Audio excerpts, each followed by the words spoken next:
So we're going to talk about how to become a real estate agent in Maryland. Got a few questions about that, so I'm going to try to answer that. First, you got to pass the national exam and the Maryland state exam, right? So first, just register for a course. You got I'm not going to say who to sign up with, so no free sponsors here. But anyway, sign up. You can look up their in-person courses. There are online courses just based on what fits your lifestyle, right? And some agents, like organizations offer that course. Organizations such as like real estate organizations, for instance, SMAR, like the Southern Maryland Association of Realtors. They may not offer the course, but they have partners. So just look into that.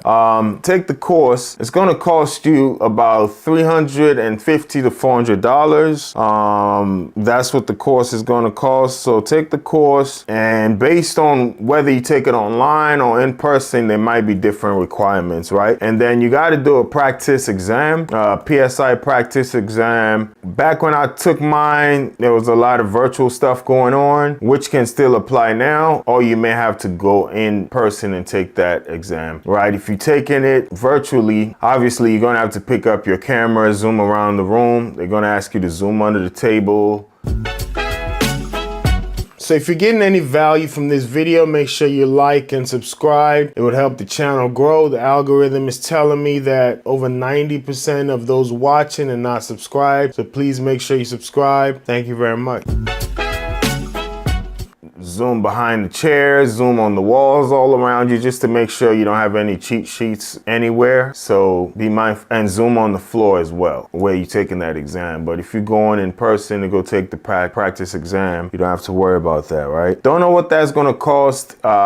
Maybe a few dollars, $20, $30. I'm not too sure. Maybe $20 or so, or $10. I don't know. But the actual fee to take the exam, once you pass the practice exam, is going to be about $44. And that's an in-person exam at a location. They'll let you know where to go take it. I think it's, if my memory serves me correctly, it's about 110 questions for real estate agents, most of which are going to be your local. And then the national, let me see if I can look it up really quickly. It's been not that long, but I don't remember all of the details. Let's see, it's 110 multiple choice questions, right? I think about 30 or so of them are national, and then the rest is state, or the other way around. Either way, that's what it's going to be. And then it's a 2-hour exam, all multiple choice. You have to pass it with a 70% or higher.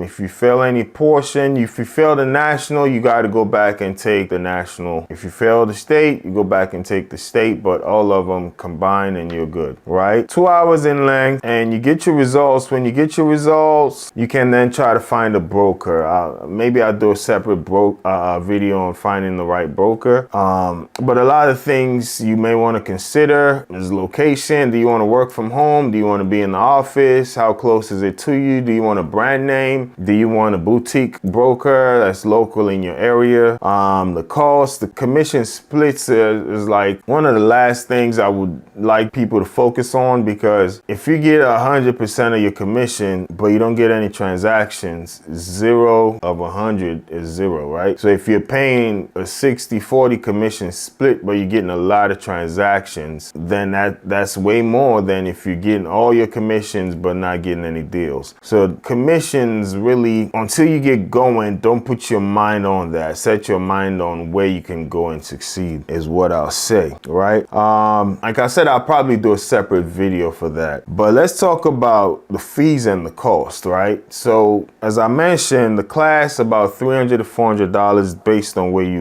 register. You got a $44 fee for your exam. Separate exam might cost, like the practice exam might cost a little bit less than that.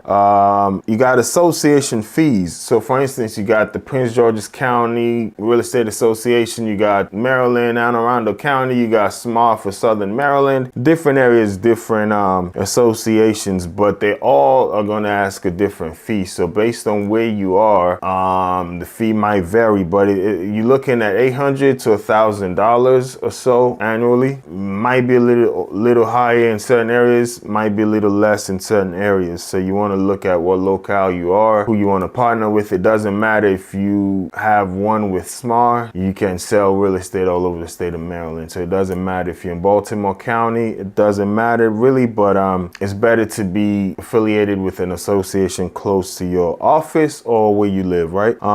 Then the Bright MLS fees. I don't remember, if my memory serves me right, if there's an upfront fee to sign in, might be, but I know there's a quarterly fee, which is about $125. So every quarter you got to pay $125. So keep that in mind. Then office fees. So when you sign up with a broker, some brokerages got an initial fee. Some call it a technology fee, where they're going to do your websites, your business cards, name tags, all these things, and also a sign up fee for all those things I just mentioned. A few brochures, trainer, if you know, certain like agencies offer you a coach or a mentor to work with you for your first 5 transactions. So all those, they got to get compensated kinda. So all those fees as an initial fee, right? But there's also a monthly fee that varies from $0 to $250 or $300 a month, right? Monthly fee. And you got a quarterly fee with the MLS, right? Which is the multiple listing service, where agents can see a lot more details than Zillow and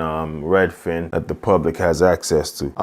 Then personal advertisement, that depends on you. So with all that, I would say you're looking at about $1,700, but just extra fees, as I mentioned, your initial startup, personal advertisement to kind of get you going, you're looking at $2,700, around that, close to $3,000. That's just to get in the door. Then you got your monthly fees. So if you're paying all these monthly fees for months and you're not getting transactions, most people quit. Like the attrition rate is astronomical in the real estate industry. Because one thing I found out with business, what stops a business from operating is cash flow, regardless of what business you're in, right? If you have cash flow to kind of pay your bills, the business is going to keep going. You may not be profitable.